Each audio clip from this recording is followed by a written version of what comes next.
friends, how are you doing today? I hope you are doing well. I am, okay? And this video is something that I've been wanting to do because recently I just received a message from one of my daughters, and she was in like a full-blown panic about the new Conjuring movie. Dad, don't watch the new Conjuring movie. It's got some kind of demon possession linked onto it, and the only other time that this has ever happened in the past was the Amityville Horror, and it just seems like sometimes demons attach themselves to certain films, and you shouldn't watch the new Conjuring movie. Well, my friends, I am a fan of the Conjuring movies. I'm a fan of the Annabelle franchise and Conjuring franchise. And I have watched every single one of these movies. So I don't know what's going to keep me from watching the new Conjuring movie.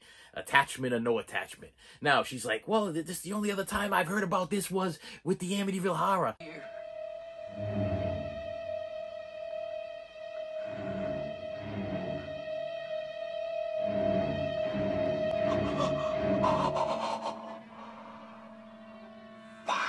Well, it's the passage to hell.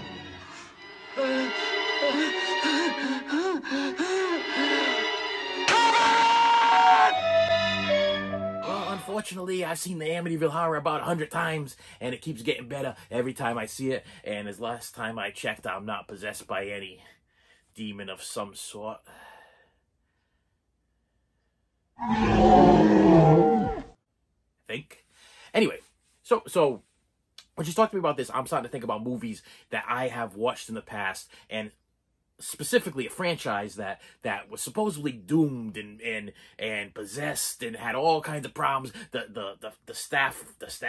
actors were getting sick and people were dying, and there was all kinds of things going around this movie at the time, and people were afraid to watch it, and people were afraid to have anything to do with it, and I was on board 110%, and it is the franchise of Poltergeist. The house looks just like the one next to it. And the one next to that. And the one next to that. A young couple live in it. Give Ken a kiss. You are so obnoxious. With their 3 children. Of course, you have kind of chew each bite 10 times. And something more.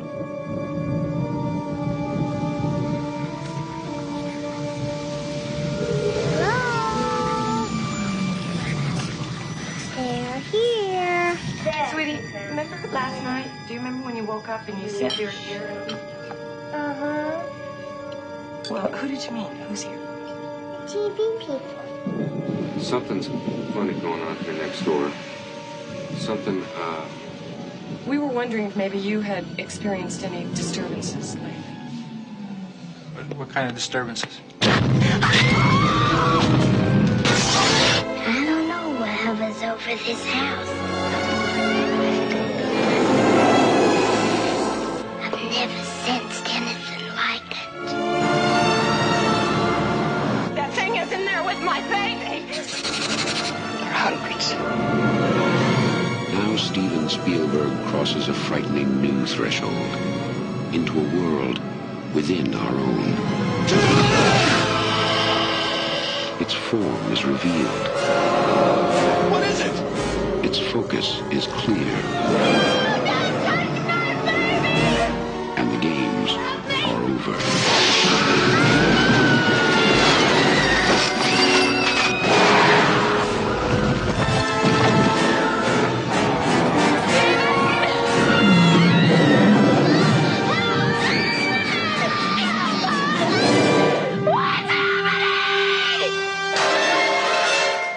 Poltergeist.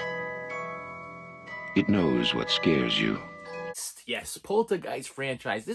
This to me was my little start of everything falling down over here. No, it was my start of like these creepy franchises that you had no idea whether this stuff was true or they hyping it up so you go see the movie, what was going on. But then there was a lot of facts that backed this stuff up. But I I was drawn to this stuff, okay, and I absolutely loved it as a kid. This was, if you remember Poltergeist back in the day, this was one of those HBO Cinemax pickups that were played over and over and over again. And even if you didn't want to watch it, you kind of forced to watch it because that's how it was on. You put on the TV at 8 o'clock at night, and Poltergeist was on Showtime. You change the channel to Cinemax, and there's Poltergeist again. You put the channel on HBO, and there's Poltergeist, and sometimes they play it back to back. Well, not back to back, but they play it at like 8 o'clock at night, and then here it comes again at like 2 in the morning, and you'll watch a Poltergeist twice.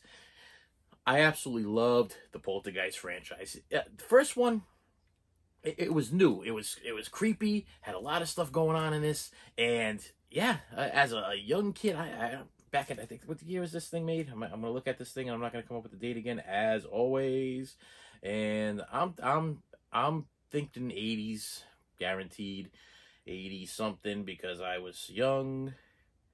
And it's not going to tell me, but it's all right. No, I'm gonna put the year somewhere over here somewhere, so you know what year Poltergeist came out. But I was young, and it was scary, and it was on. You know what I mean? And I remember watching this, and I was fine up to the point where the guy is in, I believe he's in he's eating a pork chop in the kitchen, and then all of a sudden the pork chop starts to turn into like this maggot-filled type thing, and then there's the other scene with the guy in the bathroom looking in the mirror, and he starts peeling his face off, and his face is falling.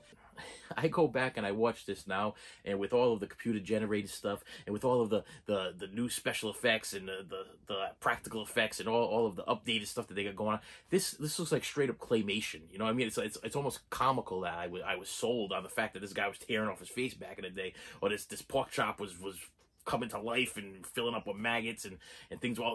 But when you're young and you're looking at this stuff, you're like, wow, you know, it blew me away. And then the whole thing with the little girl gets sucked into the TV. I just remember back in the day, Eddie Murphy's stand-up routine on the little girl getting sucked into the TV, and thinking pretty much the same thing. Like, now as an older person, I'm thinking, wow, you know, what if this would have happened to one of my kids, and they were like 4 years old, 3 years old, or whatever, and they got sucked into the TV? You know what I mean?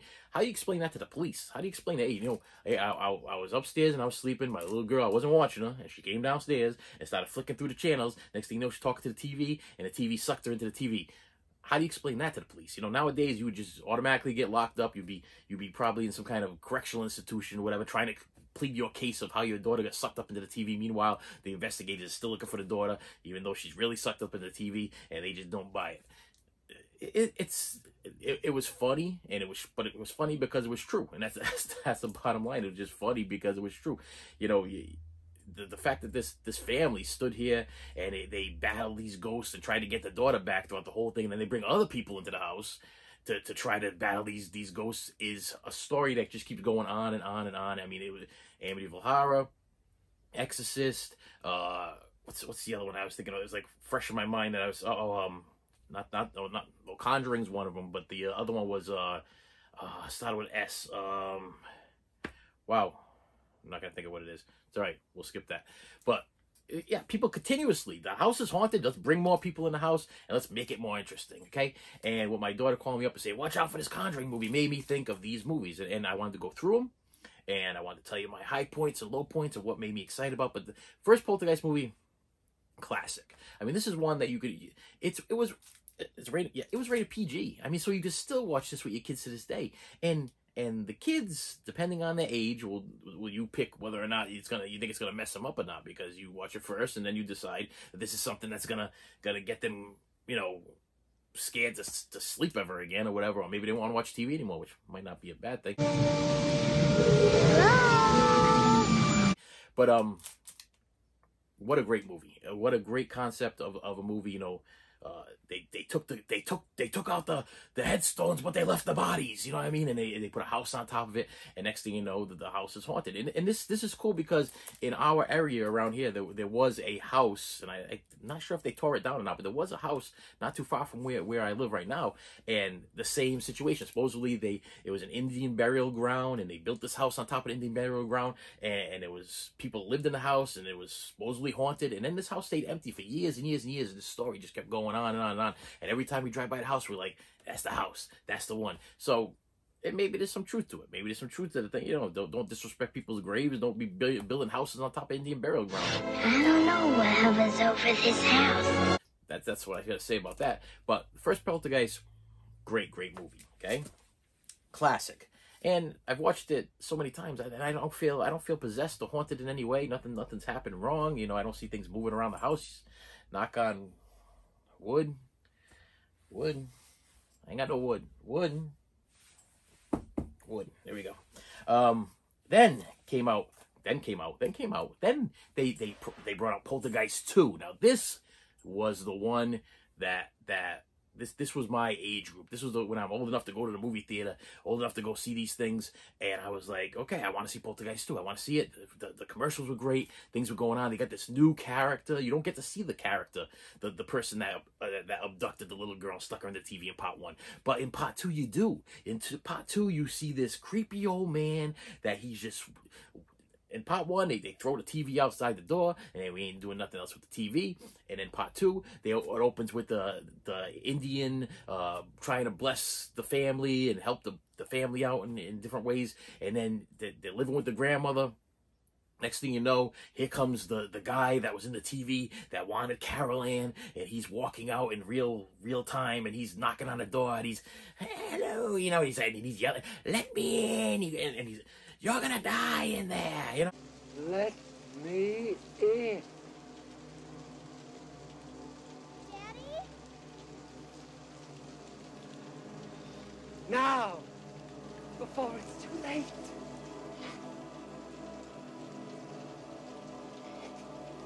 You're gonna die in there.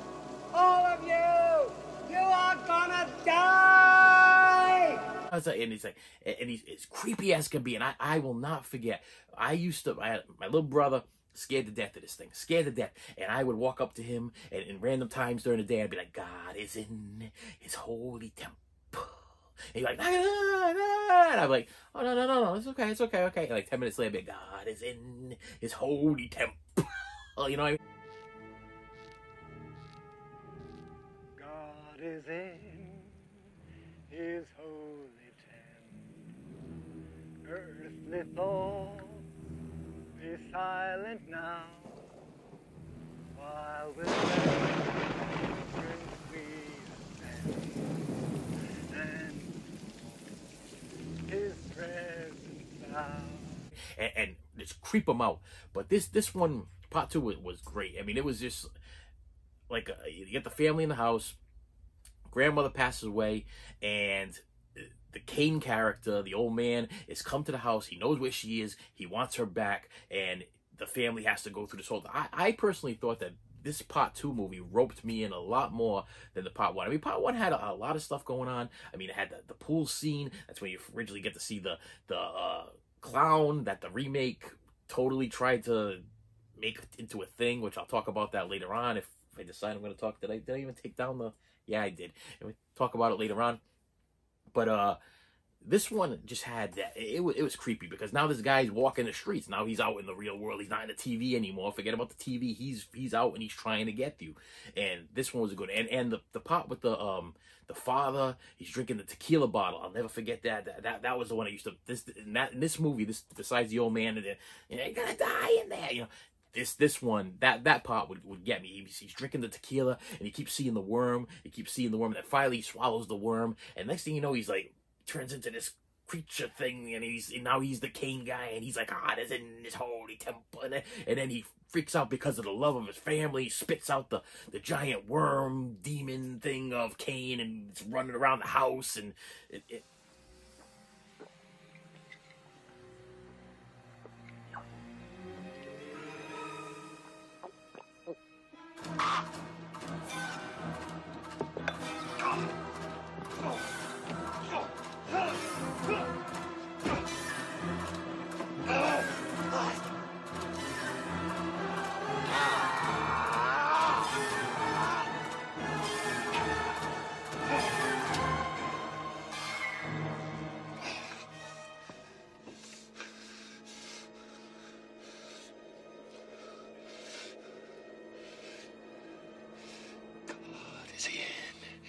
his holy temple.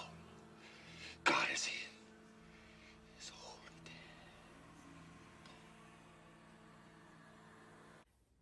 I thought it was cool. I mean, I thought the effects were cool. I thought the story was cool, and this one is pretty much my go-to Poltergeist movie. But then they released Part 3. And I thought Part 3 was good too. I mean, this one, the parents are fed up, I guess, and they decide they're going to go out of their way to send poor little Carol Ann to go live with the sister. And the sister's like, I don't really want a sister, the brother, sister. I think it's a sister. Yes, a sister. And she's like, I really don't want to take care of this kid. The kid's got issues. You know, she's crazy. The family's all calling her freaks and everything, except for the married into husband, which kind of confused me because I don't know, just the fact that this guy has more of attachment to or maybe it's the wife, maybe it's her brother. Yeah, I think it's that's where I'm wrong. Yeah, it's I think it's the mother's brother that asks the brother to have Carol Ann live with them because they can't. I guess they need a vacation from ghosts and TV sucking people in, and who doesn't, you know, decide that, you know, since your daughter has all kind. We have so much love for our daughter that we spent 2 movies, you know, jumping into giant ghost-filled realms, but you know what? By movie Part 3, I need a little bit of a break. We need a vacation. We're going to send her to go live with Uncle and Auntie, and we're going to let them have some problems. Well, the Uncle and Auntie are, you know, the rich people. The aunt's a artist of some sort, and the father, the husband or whatever, he runs this giant hotel, and the hotel now, because Carol Ann is in it, is now being possessed by the same old man from Part 1 and Part 2, and he's a window washer.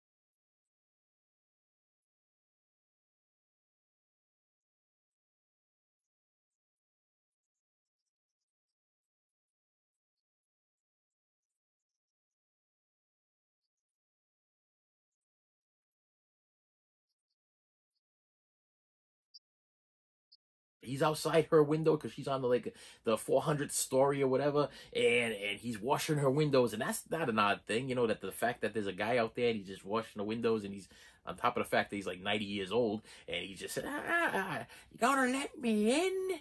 No, don't let him in. You shouldn't have let him in Part 2. You shouldn't have let him in Part 1. You should have shut the TV off in Part 1. You shouldn't have let him in Part 2. And then Part 3, don't let this guy in. You stay away from the window.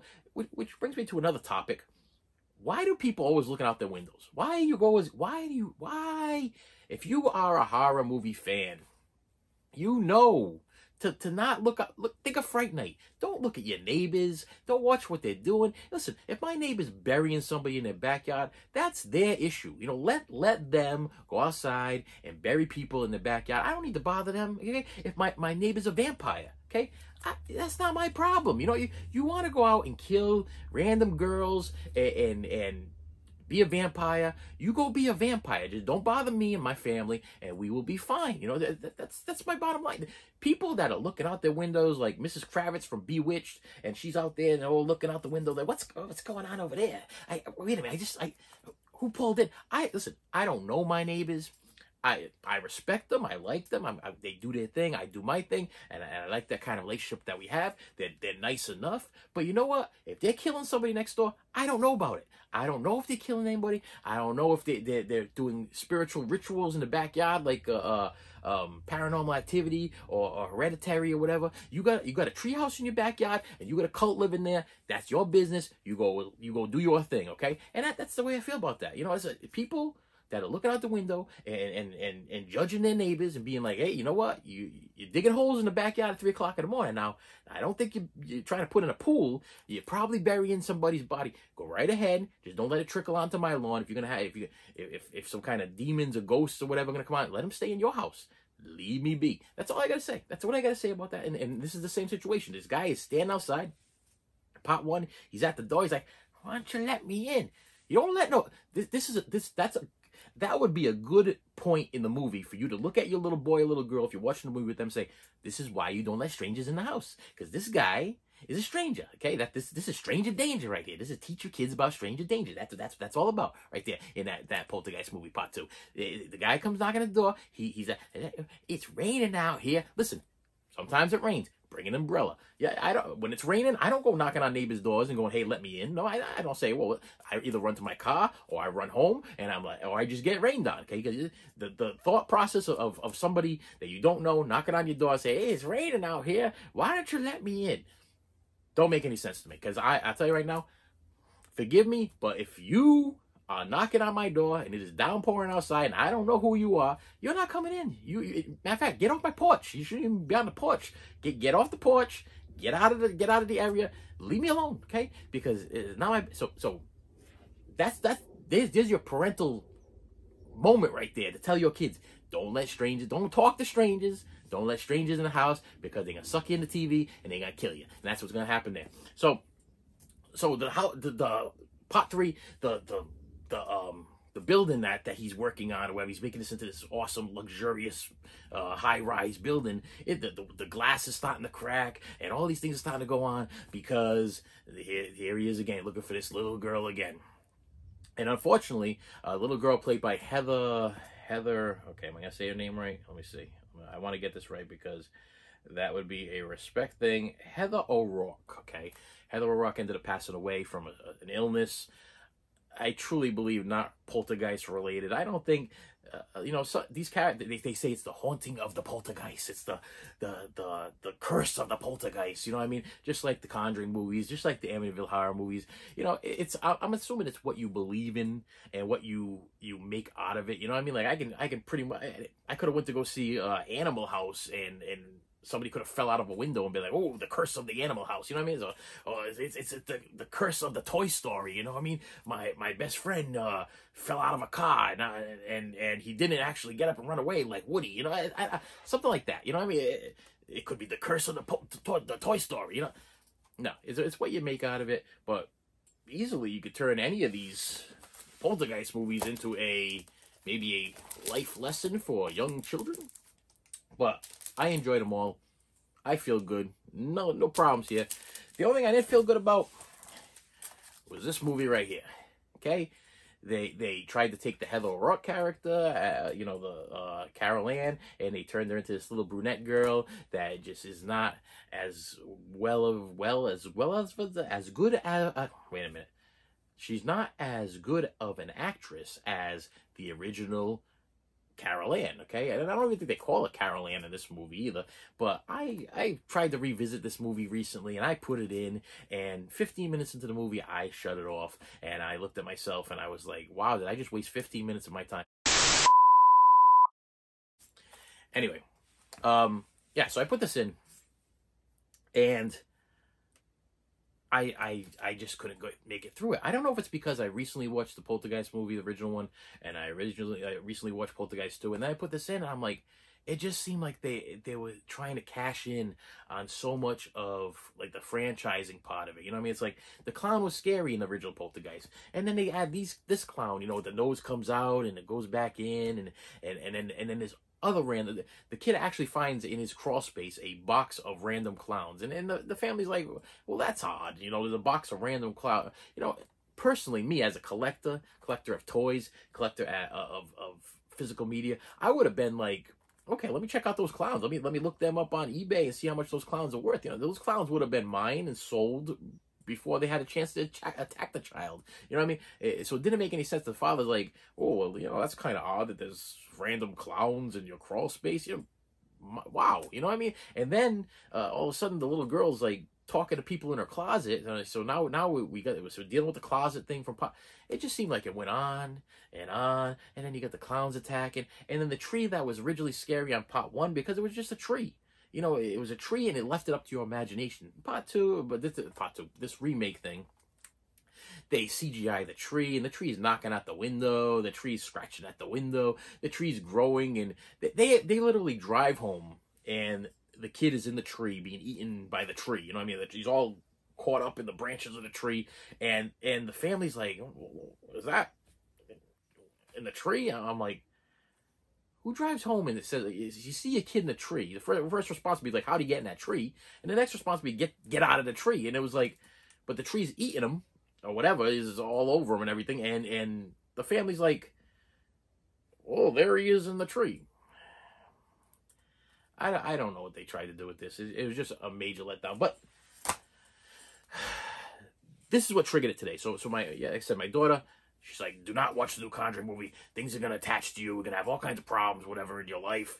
And if anything, you know, with all the movies I've watched, whatever's attached is already attached, you know. So I wish you'd send me a message and tell me, hey, this is the movie that I can send you to get the bad luck unattached. You know, some good things would happen all the time for you. But that's not the messages I get. Don't watch this. It's going to, careful, you know, be... Warning, you know. So, and what does that do to a person? What is that? When somebody tells you not to do something, okay, what is your first reaction? Well, you pretty much want to do it. You know, you're like, the challenge. To me, that was like, challenge on. I'm going to watch that Conjuring movie because challenge is on. I got a couple of comments a couple of weeks ago for me to watch a movie, and then I got a couple of comments saying, don't watch this movie. You know, I can't unsee this movie, and save yourself that moment of not seeing this thing and trying to erase that from your mind completely for the rest of your life. And I'm like, challenge, you know what I mean? Challenge on, you know what I mean? Don't tell people don't watch it, because they're gonna watch it. And this is, I have a strange feeling that